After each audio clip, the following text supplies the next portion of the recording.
तो स्वागत है सभी दोस्तों का इस सेशन में बीएसटीसी पीटीटी 2021 के इस शानदार सेशन में, जहां हम बात करने वाले हैं कि अब तक कुल कितने फॉर्म भरे गए हैं। इसके साथ ही कुछ भाइयों के ऐसे भी कमेंट आए हैं कि यार 5 लाख या 10 लाख फॉर्म अप्लाई हो रहे हैं या 6 लाख जितने भी फॉर्म अप्लाई हो रहे हैं उनमें 24,000 लोगों को कैसे प्रवेश मिलेगा, उनको किस आधार पर प्रवेश मिलेगा, कितने नंबर वाले को जहाँ तक प्रवेश मिल जाता है, और कौन सी हम ज़्यादातर गलती कर देते हैं कि ज़्यादा नंबर होते हुए भी हमें प्रवेश नहीं मिलता है। इनके बारे में हम पूरी चर्चा इस वीडियो में करेंगे।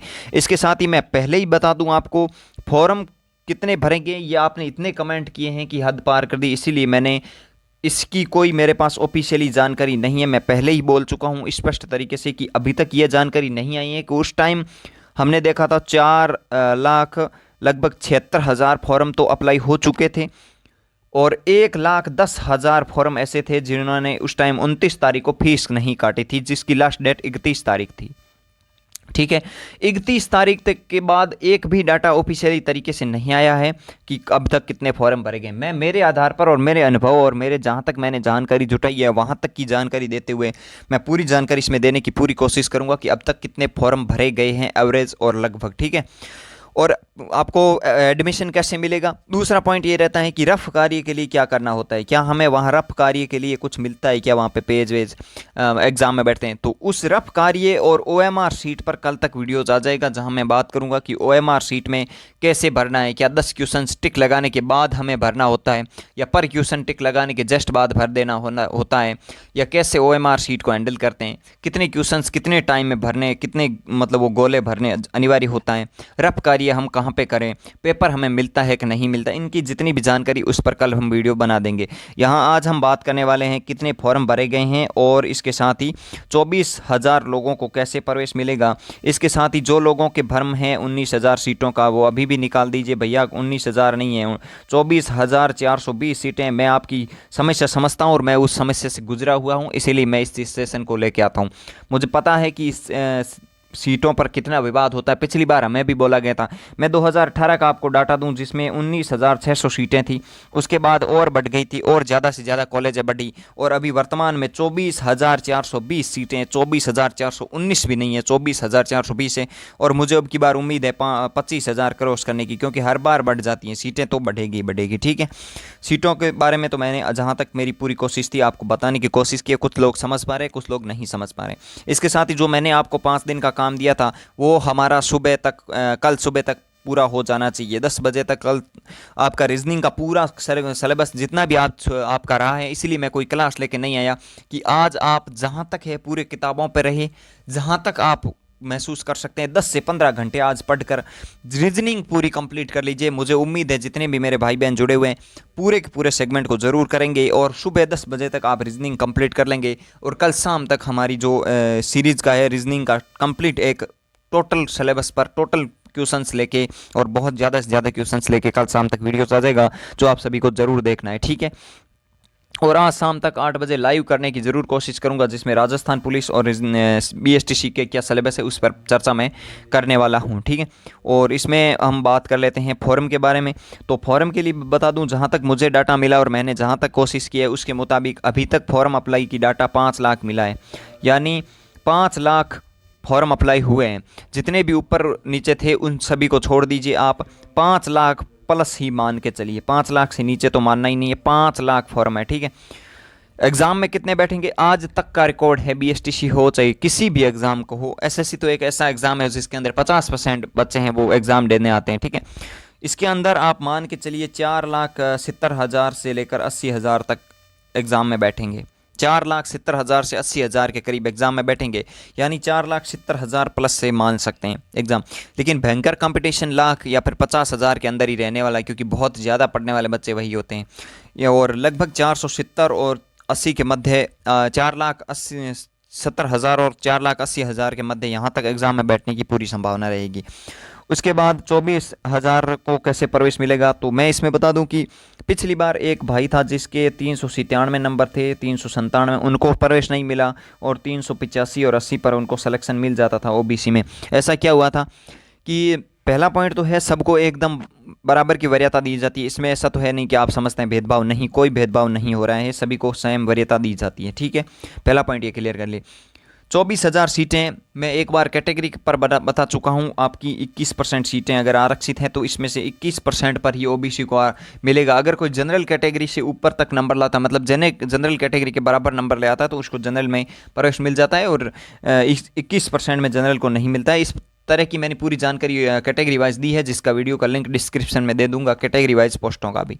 ठीक है, प्रवेश कैसे मिलता है? जैसे ही आपने एग्ज़ाम दिया, आपके एग्ज़ाम में 400 नंबर आए, 400 नंबर आए, किसी का 380 आए, किसी का 390 आए। अब यहाँ पे ये बात ध्यान रखना, एक नंबर पे यानी 381 और 80 में लगभग 1,000 बंदों का अंतर रहेगा।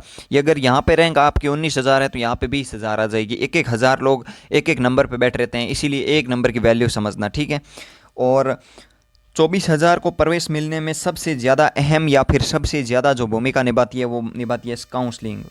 काउंसलिंग इतनी ज़्यादा महत्व रखती है कि आप काउंसलिंग के ऊपर ही डिपेंड रहते हैं कि आपको सिलेक्शन मिलेगा कि नहीं मिलेगा।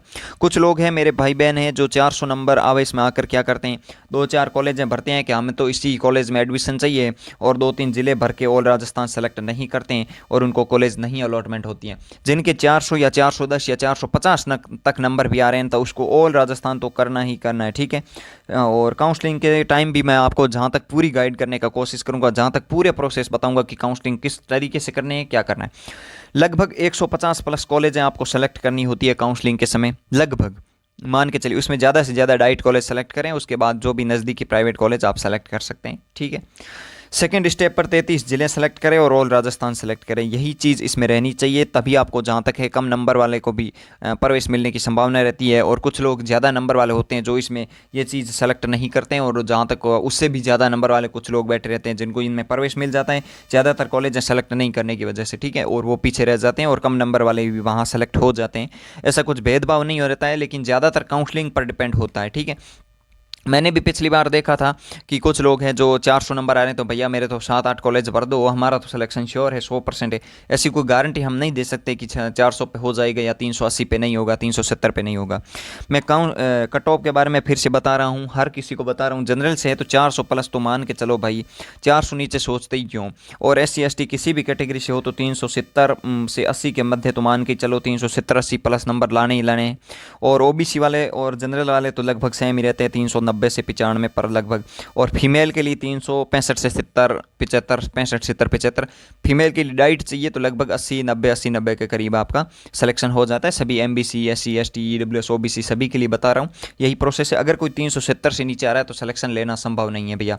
कोई विकलांग कोटे से है, कोई विधवा कोटे से हैं तो उनको तो 300 पे भी सिलेक्शन मिल जाएगा, वो एक विशेष कैटेगरी आ गई है। लेकिन हम जनरली, हम जो एकदम सही आदमी हैं, सही से चल सकते हैं, सब कुछ हमारे साथ फिट है, और उसके बावजूद हमारे नंबर इतने नहीं आते, तो ये गलत बात है यार। पढ़ना तो पड़ेगा। जहाँ तक मैंने 5 दिन का काम दिया था, आपने सभी ने ज़रूर कर लिया होगा, और इन 24,000 के सीटों पर आपका सिलेक्शन श्योर है। आपको एक सीट चाहिए, उसके लिए 4-5 दिन, कल सुबह 10 बजे तक आपका रीजनिंग कंप्लीट हो जानी चाहिए, और कल हम जीके का सेगमेंट शुरू करने वाले हैं। ठीक है, और रीजनिंग के लगभग 150-200 क्वेश्चंस कल करवा देंगे। ओके, और इसके साथ ही काउंसलिंग के समय कोई गलती ना करना। एग्ज़ाम सेंटर में OMR सीट कैसे भरनी है उस पर भी कल तक वीडियोज़ आ जाएगा। ठीक है, और फॉर्म अभी तक भरे गए वो 5 लाख है। मैंने पूरी, जहाँ तक कोशिश थी मेरी जानकारी मैंने दी है। अभी आप ये ज़रूर बता देना कि आपको कैसी लगी ये जानकारी, लाइक ज़रूर कर देना, शेयर ज़रूर कर देना, सब्सक्राइब ज़रूर कर देना। कुछ भाई नेगेटिव कमेंट भी कर रहे हैं तो उससे कोई फ़र्क नहीं पड़ता है, कि इस दुनिया में नेगेटिव नहीं करेंगे तब तक पॉजिटिव हम हो ही नहीं सकते। इसलिए जो मेरे भाई मेरे साथ है, जो मेरी बहनें मेरे साथ है, उससे ही मुझे बहुत कुछ मिल रहा है, तो हमें दुनियादारी से कोई ज़्यादा वो इफेक्ट नहीं है। ठीक है, तो आप सभी का इतना प्यार और सपोर्ट मिल रहा है, इस वजह से जहाँ तक मेरी पूरी कोशिश रहेगी कि आपके साथ हूँ मैं, और जब तक आपका एग्ज़ाम नहीं होगा तब तक मैं आपके साथ हूँ। इसके साथ ही एग्ज़ाम डेट को लेकर जो भ्रम फैल रहे हैं, मैं बता दूँ 31 अगस्त के सेम दिन MGSU के महाराजा गंगा सिंह विश्वविद्यालय बीकानेर के 3rd ईयर के एग्ज़ाम है, सेम दिन। मतलब 3rd ईयर का हिंदी साहित्य का एग्ज़ाम है 3 बजे से, तो फिर 2 बजे से आपका BSTC का एग्ज़ाम कैसे होगा, यह भी बड़ा सवाल है। ये एग्ज़ाम पीछे तो नहीं जाएगा, लेकिन 100% आगे जाने की पूरी संभावना रहेगी, क्योंकि सेम दिन एग्ज़ाम नहीं हो सकता। एक विवाद ज़रूर खड़ा होगा इस पॉइंट पर, क्योंकि कुछ भाई ये जो फाइनल का एग्ज़ाम दे रहे हैं वो भी BSTC का देंगे, तो इस पर विवाद हो सकता है। जहाँ तक अभी तो हम 31 मान के चलते हैं, लेकिन हो सकता है आगे भी जाए, तो फिर आपको टेंशन नहीं लेना है, लेकिन आपको तैयारी 31 मान के चलनी है। मैंने 25 तारीख तक का जो सेगमेंट बताया उसी तरीके तरीके से आप चलते रहेंगे तो सिलेक्शन श्योर है, चाहे एग्ज़ाम डेट कब भी हो और एग्ज़ाम कब भी हो, कोई मतलब नहीं है हमें, ठीक है। तो आज के सेशन से जहाँ तक आपको पूरी जानकारी मिली है और मुझे लगता है कि आपको बहुत अच्छी जानकारी मिली है, आज के सेशन को हम यहीं ख़त्म करते हैं। कल और एक वीडियो के साथ मिलते हैं, तब तक के लिए जय हिंद जय भारत। और फिर मैं बता दूं कि शाम को 8 बजे तक हम लाइव ज़रूर करेंगे राजस्थान पुलिस और बीएसटीसी के सिलेबस और उनकी जो हाइट सीना उसके बारे में कंप्लीट जानकारी देने के लिए। तो वहाँ आपको ज़रूर जुड़ना है और आपके जितने भी सवाल है वो भी मैं वहाँ पे लेने वाला हूँ। तो आप सभी पढ़ते रहिए, बेस्ट ऑफ लक, धन्यवाद।